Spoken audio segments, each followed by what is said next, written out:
تا قیامت رہے، تا قیامت رہے، اے وطن تو سلامت رہے۔ تو ہمیں اپنی زندگی میں قلب سلیم حاصل کرنا ہے، اس لیے کہ قیامت کے دن یہی انسان کو کام آئے گا۔ اللہ تعالیٰ ارشاد فرماتے ہیں یوم لا ینفع مال ولا بنون، قیامت کے دن نہ مال کام آئے گا نہ بیٹے کام آئیں گے، الا من اتی اللہ بقلب سلیم، جو سنورا ہوا دل لایا وہ دل اسے کام آئے۔ اس آیت سے معلوم ہوتا ہے کہ اللہ تعالیٰ دلوں کے بے وفاری ہیں، بندے سے دل چاہتے ہیں۔ اے بندے اپنا دل مجھے دے دے، بندہ اپنے دل میں اپنے رب کو بسا لے، ایسی محنت کرے کہ اللہ تعالیٰ دل میں آ جائے، اللہ تعالیٰ دل میں سما جائے، بلکہ اللہ تعالیٰ دل میں چھا جائے۔ اس کو قلب سلیم کہتے ہیں، قلب منیب۔ لقمان علیہ السلام نے اپنے بیٹے کو نصیحت کی، یہ اسی افریقن کنٹری کے رہنے والے تھے، غلام تھے، مگر حکمت نے ان کو سردار بنا دیا تھا۔ تو انہوں نے اپنے بیٹے کو نصیحت کی کہ اے بیٹے، میں سورج اور چاند کی روشنی میں پرورش پاتا رہا، اے بیٹے میں سورج اور چاند کی روشنی میں پرورش پاتا رہا، مگر دل کی روشنی سے زیادہ فائدے مند میں نے کسی چیز کو نہیں دیکھا۔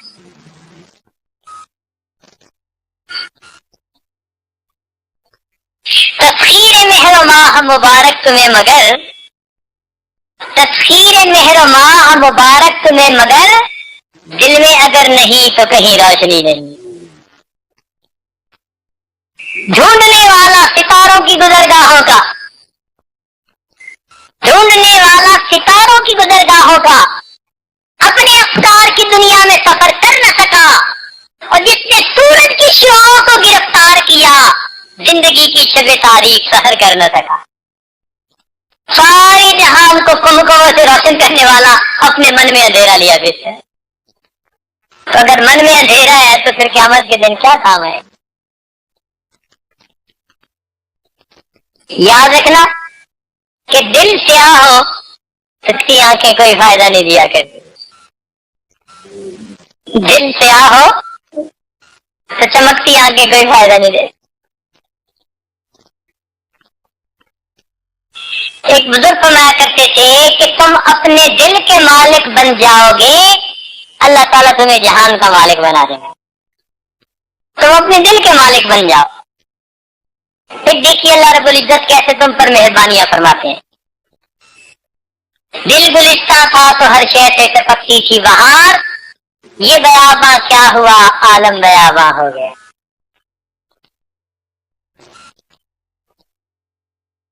تو دل اہل اللہ کی محفل میں سنورتے ہیں، ہم یہاں اکٹھے ہیں اپنے دلوں کو سنوارنے کے لیے۔ تو بس یہ آپ ذہن میں رکھیے کہ ہم نے جو یہ 10 دن ہیں یہ کوئی بھی گناہ نہیں کرنا، نہ آنکھ سے، نہ زبان سے، نہ کان سے، نہ دل دماغ سے، نہ ہاتھ سے، نہ شرمگاہ سے۔ ہم نے ان 10 دنوں میں کوئی بھی گناہ نہیں کرنا۔ ہمارے سلساری نقشبندیہ کے ایک بزرگ تھے ابوالحسن خرقانی رحمۃ اللہ علیہ، ایک عجیب بات فرمایا کرتے تھے، سونے کی سیاہی سے لکھنے کے قابل ہے۔ فرماتے تھے کہ جس شخص نے جو دن گناہوں کے بغیر گزارا، جس شخص نے جو دن گناہوں کے بغیر گزارا، ایسا ہی ہے جیسے اس نے وہ دن نبی علیہ السلام کی صحبت میں گزارا۔ جس شخص نے جو دن گناہوں کے بغیر گزارا، ایسا ہی ہے جیسے اس نے وہ دن نبی علیہ السلام کی صحبت میں گزارا۔ تو ہمارے دل میں بھی یہ تمنا ہو کہ ہم بھی 10 دن گناہوں کے بغیر گزاریں، اس لیے ہر وقت ذکر و عبادت میں مشغول رہیں۔ معتکف کو ہر وقت عبادت میں مشغول رہنا یہ زیادہ پسندیدہ عمل ہے. شیطان کیا کرے گا کہ ایک دوسرے سے گزارش حوالے واقعی حالات پوچھنا بتانا اس میں گھنٹوں گزار دے گا. اچھا جی آپ کے ملک میں کیا ہو رہا ہے, آپ کی مسجد میں کیا ہو رہا ہے, بس یہاں سے بات شروع ہوگی اور پھر کاروبار کے تذکرے شروع ہو جائیں گے, گھر بار کے تذکرے شروع ہو جائیں گے, اور اگر نوجوان ہے تو اپنی شادی کی پلاننگ کے تذکرے شروع ہو جائیں گے. بات پہنچی تیری جوانی تک. اس لیے متقین حضرات ایک دوسرے سے بس کام کی گفتگو کریں اور تفصیلات بعد میں اعتکاف کے بعد. ضروری جو گفتگو ہو بس وہ کریں, اس سے زیادہ نہیں. حضرت اکبر ثانی رحمۃ اللہ علیہ کی خانقاہ پر بڑے بڑے علماء آتے تھے اپنی تربیت کے لیے, اور ان کی خوب تربیت ہوتی تھی. حضرت قاری محمد طیب رحمۃ اللہ علیہ نے جب نظام سنبھالا نا دارالعلوم دیوبند کا, تو جوانی بھی تھی اور اللہ نے حسن و جمال بھی خوب دیا تھا, اور علم کا کمال بھی خوب دیا تھا, اور لوگوں کے دلوں میں محبت بھی بہت دی تھی. انہوں نے حضرت ثانی رحمۃ اللہ کو خط لکھا کہ حضرت کبھی کبھی میرے دل میں خود پسندی آ جاتی ہے. خود پسندی کا کیا مطلب؟ اپنے آپ کو پسند کرنا کہ میرے اندر بڑی صفات ہیں. جوانی میں دارالعلوم کا محتمم بھی ہوں, اللہ نے اتنا علم بھی دیا کہ لوگ وعظ سنتے ہیں تو سر سنتے ہیں, اور خوبصورتی بھی اللہ نے اتنی زیادہ دی, اور مال و منال بھی دیا, عزت بھی دی. ہر بندہ بچتا چلا جا رہا ہے, تو اس وجہ سے نا میرے دل میں کبھی کبھی خود پسندی پیدا ہو جائے. حضرت ثانی رحمۃ اللہ نے خط لکھا کہ اچھا آپ سب کچھ کسی کے حوالے کر دو اور 1 مہینہ کے لیے یہاں ہمارے پاس آ جائے. تو 1 مہینہ کے لیے فوراً پہنچ گئے تھانہ بھون.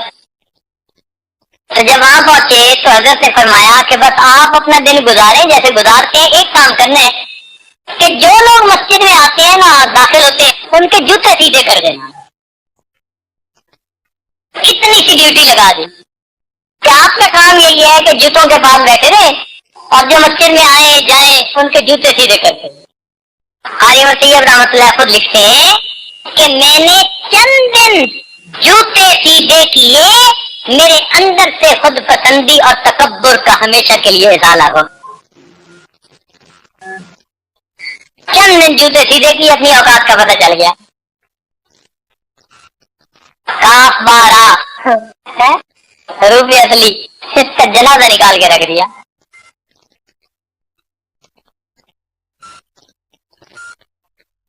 تو ایسے ہی ان حضرات کے پاس نسخے تھے کہ وہ تکبر, خود پسندی اور ایسی بیماریوں کو جڑ سے اکھاڑ کے پھینک دیتے. چنانچہ ایک دفعہ ان کے پاس اس خانقاہ میں حضرت مفتی محمد شفیع رحمۃ اللہ علیہ بھی پہنچ گئے اور مولانا بنوری رحمۃ اللہ علیہ بھی پہنچ گئے. اب دونوں حضرات جوان نئے نئے پڑھ کے فارغ ہوئے اور شوق میں گئے کہ بھائی ہم نے دارالعلوم میں تو پڑھ لیا, اب کچھ بزرگوں کی بھی صحبت اختیار کریں. عشاء کی نماز ہوئی تو جو پرانے لوگ تھے وہ سب اپنے اپنے کمروں میں, چھوٹے چھوٹے کمرے بنے ہوئے تھے, اب بھی جا کے دیکھیں تو ایسے ہی ہے, اسی حال میں باقی ہیں. اب یہ حضرات ایک کمرہ ان کو دیا گیا تھا, تو یہ جب اپنے کمرے میں گئے تو کسی ٹاپک سے بات چل پڑی, تو دونوں عالم تھے اور ازبر تھی چیزیں اور بڑے ذہین اور فطین تھے. اب آپس میں خوب بحث چلنی شروع ہو گئی, دلائل چلنے شروع ہو گئے. ابھی دلائل چل رہے تھے کہ وہ جو بڑے میاں تھے نا جو نگران تھے وہ آگے اپنا کھوٹا لے کے کہنے لگے کہ شہزادو پہلے دن آئے ہو, تمہیں ابھی پتہ نہیں یہاں کا, یہاں عشاء کے بعد کوئی نہیں بات کر سکتا, کرنی ہے تو اپنے دل میں اپنے رب سے باتیں کرو بس, ایک دوسرے سے نہیں کر سکتا کیونکہ پہلا دن ہے. لہذا آج میں آپ کو تنبیہن کہہ رہا ہوں, آج کے بعد میں نے پھر آپ دونوں کو بات کرتے دیکھا تو دونوں کے بستر خانقاہ سے اٹھا کے باہر رکھ لیے جائیں گے.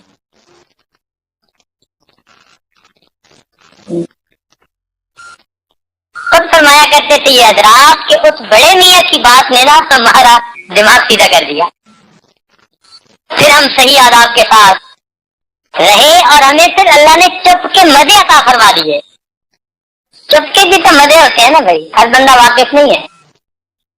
آج کل کھانے کے مزے سے لوگ واقف ہیں اور فاقے کے مزے سے واقف نہیں ہے. بولنے کے مزے سے واقف ہے, چپ کے مزے سے واقف نہیں ہے. سونے کے مزے سے واقف ہے, جاگنے کے مزے سے واقف نہیں ہے. تو چپ کا اپنا مزہ ہے.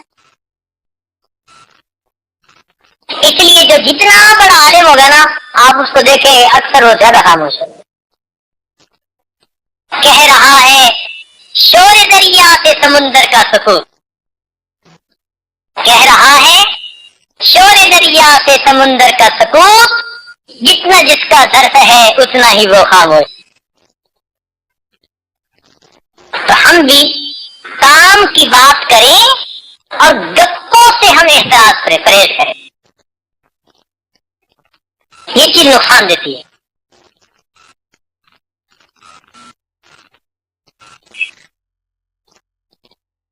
جو نمازیں پڑھنی ہے نا ان 10 دنوں میں, وہ بھی بنا سنوار کے نماز پڑھیں. کوشش کریں کہ موقع اللہ تعالیٰ نے دے دیا, وقت دے دیا, اس کو کہتے ہیں تعدیل ارکان کے ساتھ نماز پڑھنا. یعنی رکوع سجود جم کے کرے, تسلی سے. پنجابی میں کہتے ہیں ٹھہا کے نماز پڑھنا, یعنی ٹکا کے نماز پڑھنا, یوں سمجھ لیں. تو ان 10 دنوں میں ہم اپنی نمازیں خوب توجہ اللہ کے ساتھ پڑھنے کی کوشش کریں, خشوع کے خضوع کے ساتھ پڑھنے کی کوشش کریں. تسلی سے, جیسے کوئی تسلی سے نماز پڑھتے ہیں نا, بس ایسے تسلی سے نماز پڑھیں اپنے رب کے ساتھ. اس کی مشق کریں. آپ مشق کیجئے گا, اللہ رب العزت انشاءاللہ رحمت فرمائے.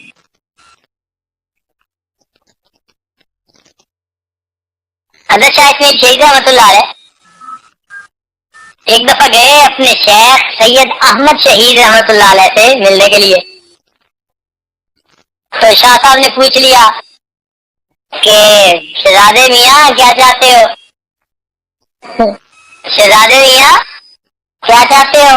تو کہتے ہیں آگے سے پتہ نہیں میرے دل میں کیا آیا, تو میں نے کہہ دیا کہ حضرت مجھے صحابہ جیسی کوئی نماز ہی پڑھا دے. ہم ہوتے تو کاروبار کی اچھائی کی دعا کو منگواتے, یا نیک خوبصورت بیوی ملنے کی دعا منگواتے. تو انہوں نے دعا کیا منگوائی کہ حضرت کوئی صحابہ جیسی نماز ہی ہمیں پڑھائیں. کہنے لگے, سن کے خاموش ہو گئے. رات ہوئی تو تہجد میں اٹھا تو مجھے فرمان لگے بھائی اٹھ گئے؟ ان کا جی اٹھ گیا. فرمان لگے جاؤ اللہ کے لیے وضو کرو. فرماتے ہیں ان الفاظ میں پتہ نہیں کیا بجلی بھری تھی کہ اللہ کے لیے وضو کرو, کہ میرے دل پر ایک عجیب اللہ کی ہیبت عظمت طاری ہو گئی. اور میں نے جو وضو کیا تو مجھے ایسے لگ رہا تھا کہ جیسے اللہ تعالیٰ دیکھ رہے ہیں اور میں ان کے سامنے وضو کر رہا. کہنے لگے وضو کر کے آیا؟ تو فرمان لگے وضو کر لیا. میں نے کہا جی کر لیا. فرمانے اللہ کے لیے 2 رکعت پڑھو. ایسے انداز سے انہوں نے, اصل میں وہ توجہ باطنی بھی ساتھ مل رہی تھی. تو فرمایا اللہ کے لیے 2 رکعت پڑھو. تو یہ رکعت جو میں نے سنی نا اللہ کے لیے, تو بس اب تو میں نے 2 رکعت کی نیت باندھی اور بس میرے اوپر گریا تاری شروع ہو گئے. اور میں 2 رکعت پڑھوں اور میرا دل میں خیال آیا کہ میں نے تو بھائی صحیح نہیں پڑھی. پھر اگلی 2 رکعت, پھر اگلی 2 رکعت کرتے کرتے اس رات میں نے 100 نفل پڑھے اور میری 2 رکعت پر بھی تسلی نہ ہوئی. بعد میں پھر شیخ نے بتایا کہ صحابہ ایسی نمازیں پڑھا کرتے کہ اپنی طرف سے ٹکا کے پڑھتے تھے اور پڑھنے کے بعد کہتے تھے ماں بدنا کا حق کا عبادتی